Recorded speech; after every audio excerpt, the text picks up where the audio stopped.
So guys, இன்றைக்கி நம்ம Indian 2 இந்த படத்தோட ரிவ்யூ தான் நம்ம பார்க்க போகிறோம். ஆக்சுவலி எனக்கு இதை ஒரு ஷார்ட்ஸாக தான் போடணுன்னு ஐடியா. நான் எப்பயுமே உங்களுக்கு ரிவ்யூலாம் ஷார்ட்ஸ் தான் போடுவேன்.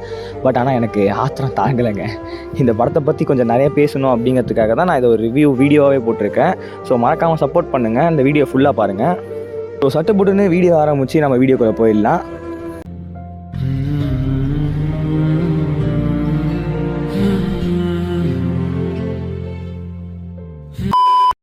இந்தியன் 2 இந்த படத்தோட கதை நம்ம சித்தார்த் அப்புறம் அவரோட கேங்லாம் சேர்ந்து ஒரு யூடியூப் சேனல் வச்சுருக்காங்க. அவங்க வந்து இந்த நாட்டில் நடக்கிற தப்பான விஷயங்களை தட்டி கேட்குறாங்க.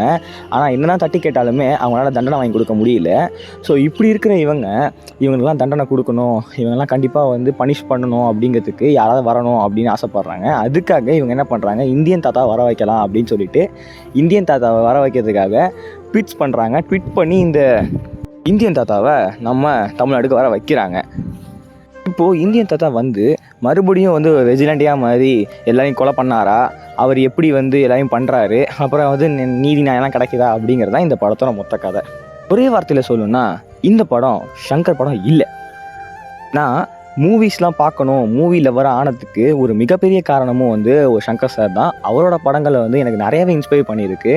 அதில் சில படங்கள் வந்து சிவாஜி, அப்புறம் வந்து எந்திரன், அப்புறம் வந்து இந்தியன் கூட எனக்கு வந்து பயங்கரமான ஒரு இதெல்லாம் கொடுத்துருக்கு. ஜென்டில்மேன். இப்படிப்பட்ட ஒரு டைரக்டர் இந்த கதை ஓரியன்டாக போகிறத எல்லாத்தையும் விட்டுட்டு நான் பிரம்மாண்டத்தை நோக்கி ஓட போகிறேன், பேன் இண்டியாவை நோக்கி ஓட போகிறேன், 1000 கோடி பட்ஜெட்டுக்காக ஓட போகிறேன் அப்படின்னு ஓடுறதை நினச்சா எனக்கு ரொம்ப கஷ்டமாக இருக்குது. சிவாஜியே ஒரு கமர்ஷியல் படம், பட் அந்த கமர்ஷியல் படத்துலேயே வந்து பயங்கரமாக எங்கேஜிங்காக கொடுத்த நம்மளோட சங்கர் வந்து இந்த இந்தியன் 2 செமையாக சொதப்பிட்டார். இந்த படத்தோட மிகப்பெரிய மைனஸே வந்து இப்போ பார்க்குற இந்த இந்தியன் 2 வர நம்ம இந்தியன் தாத்தா வந்து இந்தியன் 1 பார்த்தா தாத்தாவே கிடையாதுங்க. ஆக்சுவலி வந்து நான் அப்படி சொல்ல வரல, என்ன சொல்ல வரேன்னா இந்த இந்தியன் தாத்தாவுக்கும் அந்த இந்தியன் தாத்தாவுக்கும் நிறைய வித்தியாசங்கள் இருக்குது. மேபி நீங்கள் சொல்லலாம் ஒரு 20 இயர்ஸ் ஓடிடுச்சு அதெல்லாம் வித்தியாசம் இருக்கலாம் அப்படின்ட்டு.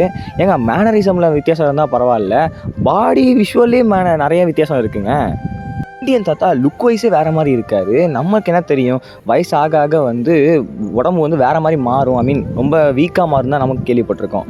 இதில் இவர் எங்கே மாறிட்டு வராரு வயசை மாற மாற. நான் ட்ரைலர் பார்க்கும் போதே நிறைய சீன்களை பார்த்து கண்டிப்பாக இந்த படம் வந்து பயங்கர சொதப்பலாக இருக்கும்னு நினச்சேன். பட் ஆனால் வந்து அப்போயும் எனக்கு சங்கர் சார் மேலே ஒரு நம்பிக்கை இருந்தது, கண்டிப்பாக இதுக்கு வேலிட் ரீசன் வச்சுருப்பார் அப்படின்ட்டு. அதே மாதிரி வேலிட் ரீசன் அப்படின்னு சொல்லிட்டு அவர் தான் பண்ணியிருக்காரு, அவ்வளோதான் சொல்ல முடியும். இன்னொரு மிகப்பெரிய இந்த படத்தோட மைனஸ் என்ன தெரியுமா, இந்த படத்தில் எல்லாமே ஓவர்ஃப்ளோர் ஆகிட்டு இருக்கு. சீரியஸாக சொல்லணுன்னா ஒரு ஃபைட் சீன் நல்லா இருக்குன்னு வச்சுப்போமே, அதுவே வந்து கிட்டத்தட்ட ஒரு 3/4 மணி நேரம் ஓடுது. அப்போ பார்த்துக்கோங்க எவ்வளோ ஓவர்ஃப்ளோர் ஆகிட்டு இருக்குன்ட்டு.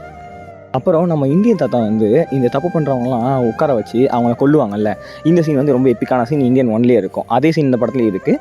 ஆனால் அதுவுமே கிட்டத்தட்ட ஒரு 1/4 மணி நேரம் ஓடிட்டு இருக்கு. அதுவுமே வந்து ஓவர்ஃப்ளோ ஆகிட்டு இருக்கு. இந்த ஓவர்ஃப்ளோ விஷயம் அப்படிங்கிறது தான் வந்து ரொம்ப வந்து இந்த படத்தை டவுன் ஆக்கி முடிச்சிருச்சு. சரி படம் தான் பிரச்சனை, பாட்டாவது எப்படியே தூக்கி விட்டுரும் அப்படின்னு பார்த்தா எவ்வளோ படங்களை வந்து தூக்கி விட்ட அனிருத் இந்த படத்தை தூக்கி விட சமய திணறி இருக்காரு. லிட்ரலி அதுதாங்க. ஜெயிலர் படத்தெல்லாம் ஒத்தாலாக சிங்கிள் ஹேண்டாக தூக்கி நிறுத்தினார். அவரே இந்த படத்தை வந்து தூக்கி நிறுத்த அவ்வளோ சிரமப்படுறாரு. அந்தளவுக்கு அந்த மியூசிக்லேயே தெரியுது. எனக்கு வருத்தம்ப்பா, எனக்கு ரொம்ப வருத்தம். இத்தனை நாள் என் கூட பழகிட்டு இப்படி பண்றீங்க, அசிங்கமா இருக்குடா. அண்ட் இந்த படத்தோட மிக மிக பெரிய ஒரு நெகட்டிவ் பாயிண்ட் என்னென்னா இந்த படத்தோட டியூரேஷன். 3 மணி நேரத்துக்கு என்ன தான் இந்த படத்தில் இருக்குது அப்படின்னு சத்தியமாக தெரியல. இது ஏன் 3 மணி நேரம் இருக்கணும் அப்படின்னு தான் நானும் கேட்டுட்ருக்கேன். அந்த அளவுக்கு வேகான ஒரு ஸ்க்ரீன் பிளே, எங்கே பார்த்தாலுமே வந்து உங்களுக்கு ஃபோனை கையில் கண்டிப்பாக எடுக்கணும்னு தான் தோணும். அந்த மாதிரியான சீன்ஸ்லாம் நிறையவே இருக்குது. இந்த படத்தில் பாசிட்டிவ் அப்படின்னு சொல்லணும்னா இந்த படத்தோட கிளைமேக்ஸ்க்கு அப்புறம் வந்து இந்த கிளிம்ஸ் ஆஃப் இந்தியன் 3 ஓகே நல்லா இருக்குது பார்க்குறதுக்கு, கொஞ்சம் எக்ஸ்பெக்டேஷன் கொடுக்குன்னு வச்சுக்கோங்களேன். அப்புறம் கமல்ஹாசன் சார், அவரை பற்றி நான் சொல்லவே தேவையில்ல, ஹீஸ் எ லெஜண்ட். ஸோ இந்த படத்தை வந்து அவர் லெஜண்ட் மாதிரி தான் பண்ணியிருக்காரு. அண்ட் தென் வந்து இந்த படத்தில் எல்லா சீன்ஸுமே கேவலமாக இருக்குது, எல்லா சீன்ஸுமே ஒரு நான் சொல்ல மாட்டேன், சில சீன்ஸ் வந்து கொஞ்சம் நல்லாவே எங்கேஜிங்காகவும் இருக்குது. ப்ளஸ் வந்து செகண்ட் ஹாஃப் வந்து பார்க்குற மாதிரி இருக்குது ஃபஸ்ட் ஹாஃப் விட. ஸோ இதனால் வந்து இதெல்லாம் இதோட பாசிட்டிவ் பாயிண்ட்ஸாக இருக்குது. மொத்தத்தில் இந்த படத்தை பற்றி சொல்லணும்னா இந்த படம் ஒரு மிகப்பெரிய போராட்டத்துக்கு அப்புறம் தான் அந்த படமே வருது. கிட்டத்தட்ட 7 வருஷம் 10 வருஷம் அந்த படத்தை எடுத்துகிட்டு இருக்காங்க. இந்த படத்தில் நிறைய உயிர் பலி வேற போயிருந்திருக்கு. இவ்வளோ கஷ்டப்பட்டு இவ்வளோ சிரமப்பட்டு இந்த படம் வந்து என்னத்தை கைட்டுச்சு அப்படிங்கிறது தான் இந்த கேள்வியே. ஸோ நீங்கள் இவ்வளோ கஷ்டமே பட்டுக்க தேவையில்லை. Indian 1 is epic. அதை எப்பிக்காகவே விட்டுருக்கலாம். இந்தியன் 2 நீங்கள் தேவையே இல்லை, தேவையில்லாத ஒரு ஆணியை பிடிங்கிருக்கீங்க அப்படிங்கிறது தான் என்னோட ஒரு கன்க்ளூஷன். எனக்கு மனசே கேட்கல. நீங்கள் இந்த படத்தை பார்க்கணும் அப்படின்னு கேட்டிங்கன்னா அது எனக்கு தெரியல, நீங்கள் யோசிச்சுக்கோங்க. இந்த ரிவ்யூ கேட்டு நீங்கள் யோசிங்க. என்னால் ஒரு படத்தை நீங்கள் பார்க்காதீங்கன்னு ப்ரமோட் பண்ண முடியாது. பட் அதை விட ஒரு பெஸ்ட்டான ஐடியா நான் தரேன்.